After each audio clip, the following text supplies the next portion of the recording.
All right, how's it going, everyone? True Peoples from People's Collectibles. And for the first time ever, I went to back-to-back pre-releases. I had done one last night at a place that I went to for my first time, the Mighty Meeple out in Concord, North Carolina.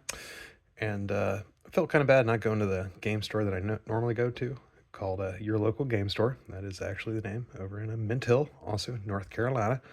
And I missed their Dustmorn pre-release because that weekend I was at a friend's wedding, so I couldn't do that. And before that, I had hit up all their pre-releases, I think, since Karlov. And then before Karlov, I had gone for like Modern Horizons 2 and Baldur's Gates like a year or so apart, right?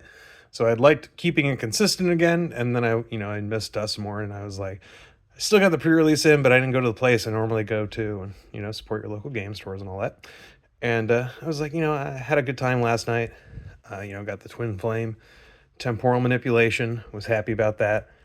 And this time I got Kaito and Fiend Artisan, and I was actually going to do a three-color deck with white as well. There was like, where is it? This bird, and there was like a bear demon thing, and there's a few things, and I thought about it, and I was like, man, I'm already feeling burnt out today. And I had some really good Boros stuff. So I was like, I'm going to do like a Boros Aggro deck. Like, this was a big card. Bulk up. I mean, that won me like half my games, if not more. Double creature's power for 2. You got stuff like the Cyclops, who gets +3 attack whenever you cast it on a creature spell. So there was one game. It's like a 1-mana removal spell. So I attacked with this. What did they... Oh, no, I think they didn't block this. They blocked the other creature. I used the removal spell, got rid of that blocker. That gave him +3 attack. And then I cast Bulk Up. So with that on the stack, it gives him another +3. He's up to 6. And then doubles up to 12. So, yeah, I mean, a really straightforward deck. And, of course, a card like this, like Double Strike, Vigilance, and Trample. Like, just doing, a little combat trick like that. Like an extra +3 is an extra, 6 damage to their face. And stuff like Heroic Reinforcements giving you, two more bodies on the board and giving the 1/1 anthem for the turn. I mean, it's some good stuff. So I went 3-0 today and prized out with 5 packs. And that was another thing I was going to talk about is so I hadn't gone to Dustmorn, and I had hit up all their other pre-releases, and I had asked the owner if there was lower attendance since obviously the price hike, which I want to say it was like $10, because I think their pre-releases were $30 before, and now they're up to 40. Because of the play boosters over the regular boosters, and they had said attendance had gone down some, but when I went on either Friday or Saturdays for the pre-releases, they were normally pretty solid. And when I went today, because I went for Bloomburrow, right, and I hadn't registered ahead of time, and they were actually all filled up, but I ended up like I got there like an hour before, and I was like the first one on the wait list, and because the other person didn't show up, I saw him still in Lacron. That's kind of lame. But Mossborn Hydra enters with a 1/1 counter, and whenever land you control enters, double the number 1/1 counters on this creature. I mean, that's a pretty solid little card.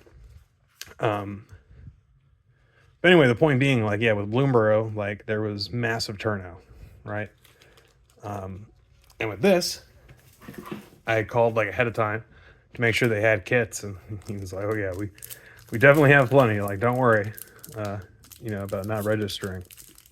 And yeah, there ended up only being 9 people, which, yeah, that is quite slim, It also makes it less ideal, because I think before, when I went undefeated, I would get like 6 packs and like a prize pack, something like that. But obviously, prize outs are determined not just by record, but also by participants, because the game store is obviously making less money. Krenko Mob Boss. Oh, it's just a reprint of Krenko. See, and there's some cards, like I heard people complaining about, too many reprints. And there are quite a few cards, like, I forget, like, oh yeah, no, that's just regular Krenko. Like, when I first saw that, I thought it was like a new one. Just, you know, it looks completely different from the original art and kind of text framing and everything. That if you didn't read the card, you would be like, oh, no, that's a totally different card. Nope, that is just the original Krenko.